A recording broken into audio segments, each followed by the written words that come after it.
আপনার বয়স কি 60-এর ঊর্ধ্বে এবং আপনিও পাচ্ছেন না আপনার সন্তান সন্ততি এবং আপনার আত্মীয় স্বজন থেকে সঠিক ভরণ পোষণ, তাহলে এই ভিডিওটি শুধু আপনার জন্য।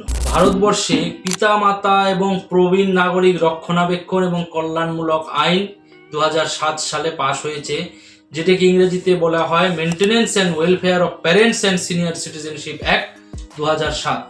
এখানে যে সমস্ত 60-এর ঊর্ধ্বে পিতা মাতা এবং প্রবীণ নাগরিক রয়েছে, তাদের যদি তাদের সন্তান সন্ততি অথবা তাদের রিলেটিভ বলতে এখানে বোঝানো হয়েছে আপনার মৃত্যুর পরে আপনার বৈধ সম্পত্তি যারা ওয়ারিশ হবে, তাদের ওপরে আপনি শুধুমাত্র একটি বিনা খরচে বিনামূল্যে বিনা আইনি সহায়তায় আপনার লোকাল এসডিও সাব ডিভিশনাল অফিসারের কাছে শুধু একটি মাত্র অ্যাপ্লিকেশনের মাধ্যমে আপনি দাবি করতে পারেন আপনার প্রয়োজনীয় বস্ত্র, বাসস্থান, খাদ্য এবং আপনার মেডিকেল ট্রিটমেন্ট এবং মেডিকেল অ্যাটেন্ডেন্স আপনার সন্তান সন্ততি এবং আপনার রিলেটিভদের কাছ থেকে।